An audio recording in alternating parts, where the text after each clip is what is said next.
তারাবি আমরা পড়ি, কিন্তু কতটুকু জানি? রমজানে আমরা রোজা রাখি, ইফতার করি, কিন্তু একটা নামাজ আছে যেটা নিয়ে আমাদের সবচেয়ে বেশি প্রশ্ন। আজ আমরা তারাবি নিয়ে সব জানব। ৮ না ২০ রাকাত? না পড়লে কি গুনাহ? মেয়েরা কোথায় পড়বে? ছেলেদের দায়িত্ব কি? আর সত্যি কি তারাবি না পড়লে রোজা নষ্ট? শেষ পর্যন্ত শুনো, কারণ এই ভিডিও হয়তো তোমার একটা রাত বদলে দিতে পারে। তারাবি নামাজ কি? তারাবি হল রমজানের বিশেষ রাতের নামাজ। এটা ফরজ না, ওয়াজিবও না, কিন্তু অত্যন্ত গুরুত্বপূর্ণ সুন্নাহ আমল।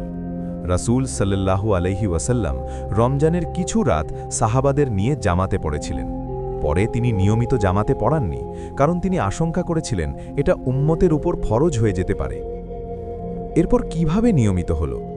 পরবর্তীতে খিলাফাতের সময়ে উমর ইবেন আল খাত্তাব মুসলমানদের এক ইমামের পেছনে একত্র করলেন। তিনি বলেছিলেন, নিয়ামাল বিদাআতু হাজিহি, অর্থাৎ এটা কত সুন্দর ব্যবস্থা। এখানে বিদাত শব্দ শুনে অনেকে ভুল বোঝে। এখানে নামাজ নতুন ছিল না, তারাবি তো রাসূল সাল্লাল্লাহু আলাইহি ওয়াসাল্লাম আগেই পড়িয়েছেন। নতুন ছিল এক ইমামের পেছনে নিয়মিতভাবে সংগঠিত করা, অর্থাৎ সুন্নাহকে আবার সুন্দরভাবে প্রতিষ্ঠা করা। তাই এটা কোনো খারাপ কাজ ছিল না। তারাবি শব্দের অর্থ। তারাবি এসেছে তারভিহা থেকে, যার অর্থ বিশ্রাম, কারণ সাহাবারা দীর্ঘ সময় দাঁড়িয়ে কুরআন তেলাওয়াত শুনতেন। প্রতি ৪ রাকাত পর একটু বিশ্রাম নিতেন। ভাবো, আমরা ২০ রাকাতেই হাঁপিয়ে যাই, আর তারা ঘন্টার পর ঘন্টা দাঁড়িয়ে থাকতেন। ৮ না ২০ রাকাত? এটা নিয়ে অনেক আলোচনা আছে। কিছু হাদিসে ৮ রাকাতের কথা এসেছে। সাহাবাদের আমলে ২০ রাকাতও পড়া হয়েছে। দুই মতই গ্রহণযোগ্য। ৮ পড়লে ভুল না, ২০ পড়লেও ভুল না, তবে ২০ রাকাত পড়াই উত্তম। সবচেয়ে গুরুত্বপূর্ণ বিষয় মনোযোগ, খুশু এবং ধারাবাহিকতা। তারাবি না পড়লে কি গুনাহ? না, কারণ এটা ফরজ না। কিন্তু রাসূল সাল্লাল্লাহু আলাইহি ওয়াসাল্লাম বলেছেন, যে ব্যক্তি ঈমান ও সোয়াবের আশায় রমজানের রাতের নামাজ আদায় করে, তার পূর্বের গুনাহ মাফ করে দেওয়া হয়। তাহলে চিন্তা করো, আমরা কি এত সহজে গুনাহ মাফের সুযোগ হারাতে চাই? পুরুষদের জন্য কি করণীয়? পুরুষদের জন্য জামাতে নামাজ পড়া বিশেষভাবে গুরুত্বের।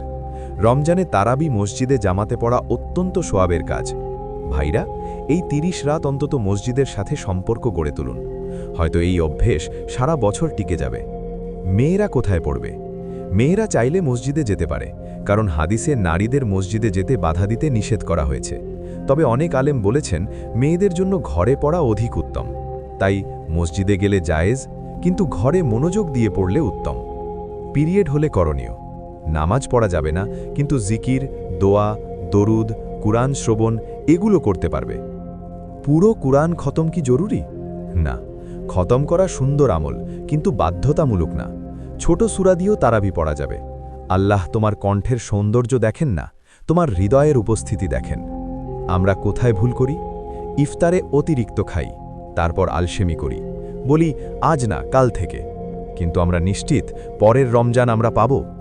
কিয়ামতের দিন যখন আমল নামা খোলা হবে, হয়তো একটা সেজদা, একটা ক্লান্ত রাত, একটা তারাবির কান্না তোমাকে জান্নাতের দরজায় পৌঁছে দেবে। এই রমজানে ঠিক করি, ৮ হোক বা ২০, মসজিদে বা ঘরে, কিন্তু মন দিয়ে পড়ব, কারণ আমরা জানি না এটাই শেষ রমজান কিনা। আল্লাহ সবাইকে বোঝার তৌফিক দান করুক। আমিন।